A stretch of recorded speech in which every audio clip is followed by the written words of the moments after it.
नमस्कार, times of Swaraj में आप सबों का स्वागत है। मैं हूं संतोष सिंह। चलिए, जिस बात का हम बार बार चर्चा कर रहे थे और हम कह रहे थे कि इस तबादला के पीछे एक बड़ी साजिश है, या यूं कहें कि इस तबादला के पीछे बहुत कुछ साधने की तैयारी है, तो शिक्षा विभाग के आज के पत्र के मजमून को पढ़कर आज मेरे उन तमाम अंदेशा, या यूं कहे जिस बात की मुझे पक्की जानकारी थी, आज उस जानकारी पर मोहर लग गई है। और हम तमाम शिक्षा विभाग के अधिकारियों को कह दें कि जो लोग जनवरी फरवरी में रिटायर्ड हो रहे हैं ना, और रिटायरमेंट के से पहले जो रिटायरमेंट बेनिफिट स्कीम के बारे में जो सोच रहे हैं, ये तभी होगा जब संतोष सिंह का टाइम्स ऑफ स्वराज बंद हो जाएगा, या संतोष सिंह को जेल भेजवा दीजिएगा, तभी ये चीज़ नहीं होगा। नहीं तो संतोष सिंह जब तक जिंदा है, जब तक टाइम्स ऑफ स्वराज पर रिपोर्ट करता रहेगा, ये होने नहीं देंगे। और अगर जिसको ये भरम है ना, जो मुझे जानकारी में भरम है, तो हम सीधे नीतीश कुमार के पास हम भी पहुंच सकते हैं और सीधी बात नीतीश कुमार से हमारी हो सकती है। और सबों को मालूम है कि अगर बात वहां पहुंची तो फिर खेला हो गए।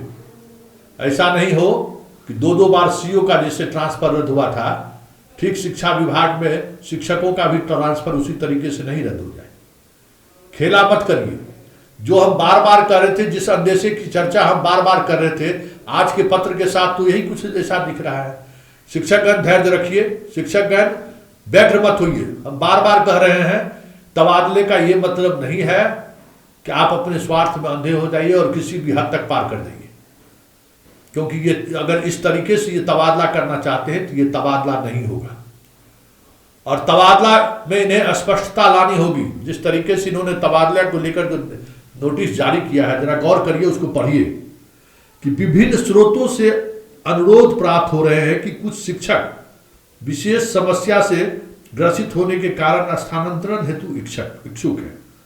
ऐसे शिक्षक को किसी विशेष समस्या के कारण अपने स्थानांतरण हेतु इच्छुक है, वे ई शिक्षा पोर्टल पर अपना अभियावेदन नए सिरे से 1/12/2024 से लेके 15/12/2024 तक कर सकते हैं। ये विशेष स्रोत क्या होता है भाई? ये तो हम लोग कहते हैं सूत्रों के हवाले से खबर। अब विभाग में भी होने लगा विशेष सूत्र।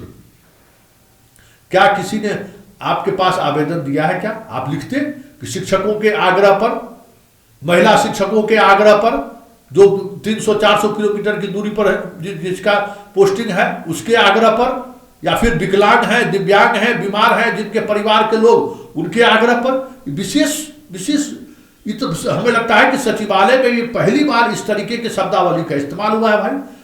विभिन्न स्रोतों से अनुरोध प्राप्त हो रहे हैं। अरे कौन स्रोत है भाई? एक ही शिक्षक है जिसका तबादला होना है, और एक ही विभाग है जिसको तबादला करना है। तो विभिन्न स्रोत क्या होता है भाई?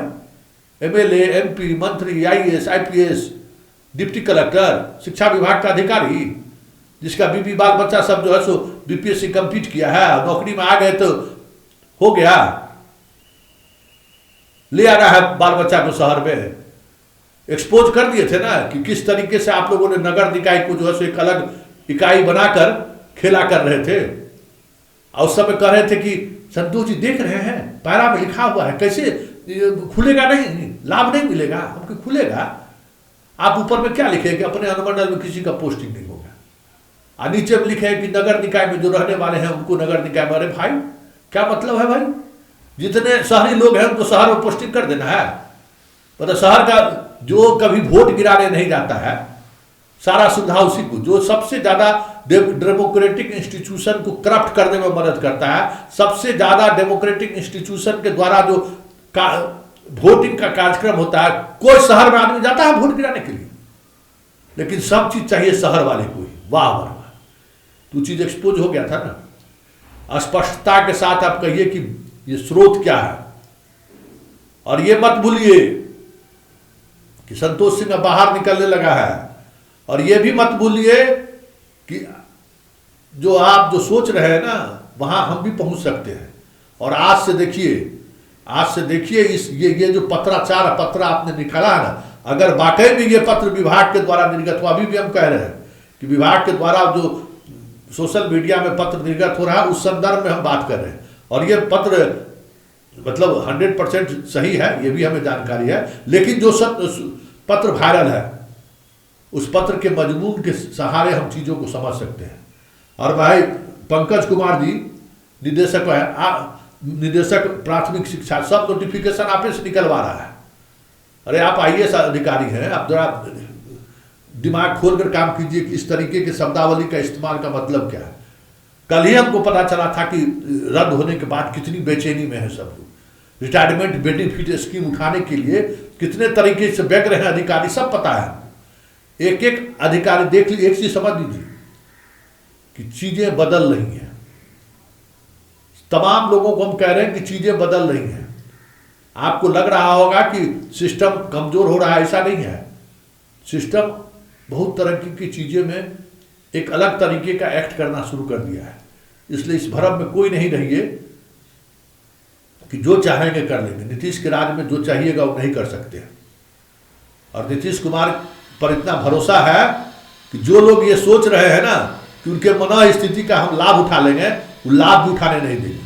उठा लिए ना, जिसको शब्द जिसको लॉलीपॉप दिखा के जिसका खेला कर रहे थे उठा लिए ना, नहीं उठा लिए ना।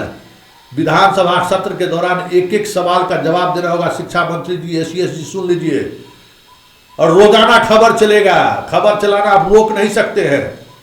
ये जो खेल का जो प्लेटफॉर्म आप लोग तैयार कर रहे हैं ना, आपको स्पष्ट कहना होगा कि विभिन्न स्रोत क्या है आपका। ये मेरा राइट है एक नागरिक की तरह। पत्रकार छोड़िए, जो एक नागरिक को राइट है वही एक पत्रकार को भी राइट है। तो हम पत्रकार के राइट की हैसियत से नहीं, हम एक नागरिक की हैसियत से पूछना चाहते हैं कि कौन सा स्रोत आपको जानकारी दे दिया और उस स्रोत के आधार पर किसको लाभ मिलेगा। कोई स्पष्टता है? 1 से 15 दिसंबर तक आप फॉर्म भर दीजिए, तो फिर वही काम कीजिएगा। आपको हमको समझ में आ गया है कि आप अब कागज कलम से बचिएगा। कागज कलम में कुछ लिखने की जरूरत लिखिएगा नहीं, जो कुछ भी होगा पर्दे के पीछे करने की कोशिश करिएगा। ये नहीं चलेगा।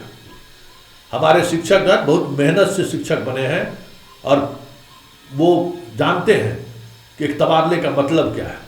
कुछ चंद स्वार्थ की वजह से, चंद लोगों की वजह से जो ये कोशिश शुरू हुई है ना शिक्षा विभाग से, वो नहीं चलेगा। शिक्षकगण आप धैर्य रखें। आपको हमने कल कहा था ना कि 31 मार्च तक सबका तबादला हो जाएगा। आप अधैर्य मत हो। आपके अधैर्य का लाभ उठाने की कोशिश में ये लोग लगे हुए हैं। आप लोग जितना अधैर्य हो रहे हैं, इनको मौका मिल रहा है। इसलिए आप अधैर्य ना हो, पूरी मजबूती के साथ, पूरी पारदर्शिता के साथ, जब तक शिक्षकों के तबादले को लेकर कोई नीति सामने नहीं आती है, तब तक सब शिक्षक एकजुट रहे, स्वार्थ में मत बहे। समझ गए ना कि हमारा बात हो गया है, हम करा लेते हैं। इस चक्कर में मत रहिए, क्योंकि इतना तय मानिए कि शिक्षकों के तबादला में अगर बाएं दाएं हुआ, सुन लीजिए आप लोग, शिक्षकों के तबादले में अगर खेल हुआ, तो CO के तबादले में जिस तरीके से तबादला रद्द हुआ, ठीक उसी तरीके से रद्द होगा। और इसके लिए हमको मुख्यमंत्री जी से मिलना होगा, तो मुख्यमंत्री जी से मिलकर सारी बात कह देंगे। हम जीवन में हम कुछ नहीं मांगे हैं उनसे, बस यही मुराद मांग लेंगे। समझ गए ना? CM से आज तक कुछ नहीं मांगे हैं। बस एक बहुत सारे लोग हैं जो चाहते हैं कि संतोष जी कुछ खोल दे जुबान, लेकिन हम आज तक कभी किसी से मांगे नहीं। बस एक ही बात मांग देंगे कि जो शिक्षक बहाली हुआ है ना, इसमें बहुत बड़े स्तर पर खेल होने जा रहा है, खेल हो रहा है, इसको रद्द करिए। और हमको पूरा भरोसा है कि अगर हम जुबान खोल दिए ना, तो सोच लीजिए। इसलिए इसको चेतावनी समझिए, चुनौती समझिए, और ये कहीं न कहीं एक समझ लीजिए इस बात को कि जो चीजें इस पत्र के मजमून से जो बातें सामने आ रही है, उस मजमून पर आप कदम आगे मत बढ़ाइए। आप इसके साथ नीति की घोषणा कीजिए कि ये जो कुछ जो है, कुछ अरे कुछ क्या होता है भाई? 10, 20, 50, 100 क्या है? आप विकलांग शिक्षकों को तवज्जो दे रहे हैं, पति पत्नी को दे रहे हैं, किसको आप दे रहे हैं? या 10 साल से जो है सो बाहर है, उसको लाभ दे रहे हैं। आप ऐच्छिक ट्रांसफर के क्या क्यों नहीं लिखते हैं कि जिनको इच्छा है वो ट्रांसफर ले सकते हैं? हम उनको ट्रांसफर देने के लिए तैयार हैं। शर्त रख दीजिए कि प्रखंड से बाहर हम आपको ट्रांसफर देंगे, या जो भी शर्त रखना है, इसके बाहर हम आप अपना करिए। आप भाई बना दिए है ना, हर डिस्ट्रिक्ट में डीएम की अध्यक्षता में कमेटी बन गई है ना, आप क्यों मुख्यालय से ट्रांसफर करने के लिए बेचैन है? ये व्याकुलता का मतलब क्या है? हम मुख्यालय स्तर से ट्रांसफर कर दें। जिला में वैकेंसी है, जिला में शिक्षक तैनात है, स्वेच्छा तबादले का ऑप्शन आपने ये भी एक स्वेच्छा तबादला का ही ऑप्शन है, लेकिन इस तबादला का लाभ उसी को मिलेगा जो कुछ विशेष। अरे फिर हम एक बार पढ़ देते हैं, विभिन्न स्रोतों से अनुरोध प्राप्त हो रहे हैं कि कुछ शिक्षक विशेष समस्या। अरे कौन समस्या भाई? विशेष समस्या क्या होता है? ये कौन सा शब्दावली है भाई? विकलांग, विधुर, जिसका माँ पिताजी बीमार है, विशेष समस्या क्या है? उसको एक्सप्लेन किया जाए। सिद्धार्थ जी, हम आपसे उम्मीद करते हैं कि इस तरीके का भेद जो पत्राचार है ना, ये पत्र जो निकल रहा है, इससे कई तरह की चीजें समाज में फैलती हैं। इसलिए इसको स्पष्टता के साथ 1 दिसंबर से पहले, और हम उम्मीद करते हैं कि 1 दिसंबर से पहले स्पष्ट निर्देशिका जारी होना चाहिए कि विशेष क्या है। जो आपने लिखा है ना पत्र, विशेष समस्या क्या है, उस समस्या के बारे में आप स्पष्टता के साथ कहें कि ऐसे ही लोगों को इसका लाभ मिलेगा। शिक्षकगण अधैर्य नहीं हो। ये लड़ाई इस प्रदेश के तमाम 14 करोड़ आबादियों की लड़ाई है, जो चाहता है कि बेहतर शिक्षा व्यवस्था है, जो चाहता है कि उनके बच्चों को बेहतर शिक्षा मिले। धन्यवाद।